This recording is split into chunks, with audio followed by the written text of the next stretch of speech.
এমন একটা বাংলাদেশ চাই যেইখানে সম্প্রীতি, যাতে কোনো দাঙ্গা হাঙ্গামা থাকবে না, জাতি ধর্ম বর্ণ নির্বিশেষে সবাই জানি সমান অধিকার থাকে। মানুষের যে স্বাধীনতা সেটা নাই, সেইটা আমরা চাই।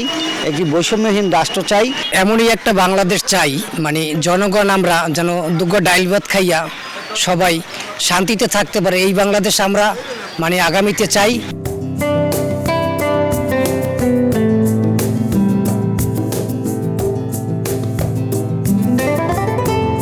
প্রাথমিক বিদ্যালয়গুলি যেন সুন্দর এবং ঢেলে সাজানো হয়, সেখানে 100% ছেলে মেয়েদেরকে দুপুরে অন্তত খাবারের ব্যবস্থা যেন করা হয়। ফ্যাক্টরি হইলে জালাকাড়ি জেলার টোটাল যত বেকার যুবক আছে, যারা শিক্ষিত ভালো স্থানে কর্মস্থল ফ্যাক্টরিতে কাজ করবে, যারা অশিক্ষিত তারা লেবার হিসেবে কাজ করবে, একটা ভালো একটা স্থান তৈরি হয়।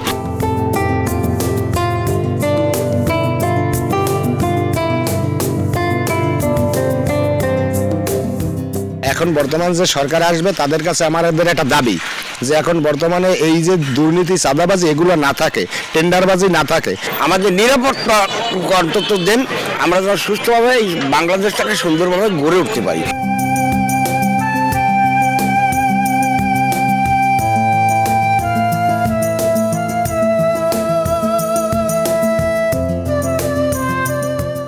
এখন সব কিছুর দাম বেশি। যেরকম একটা গ্যাস আমরা আগে কিনতাম 1100 থেকে 1200 টাকা, এখন একটা গ্যাস 1600 টাকায় কেনা লাগে। চাই জানি সামনের দিনগুলো জানি ভালোভাবে কাটে, দেশ জানি ঠান্ডা থাকে। কৃষি পাতা দিলে অনেক টাকার দরকার, সার ঔষধের দরকার, ঔষধ কিছু পাইতে আছি না সরকারি।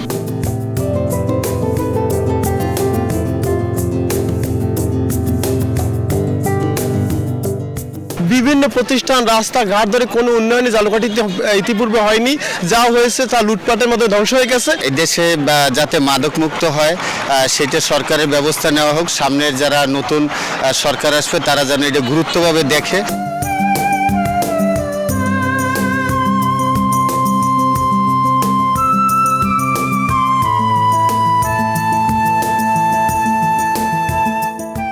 আমরা চাই নতুন যে সরকার আসতে আছে, আমরা পুরুষের পাশাপাশি আমরা কাজ করতে পারি, এই সুযোগ সুবিধা যেন আমরা পাই। সৎভাবে সুন্দরভাবে পর্দা সহকারে আমরা যেন পুরুষের পাশাপাশি মহিলারাও কাজ করতে পারি।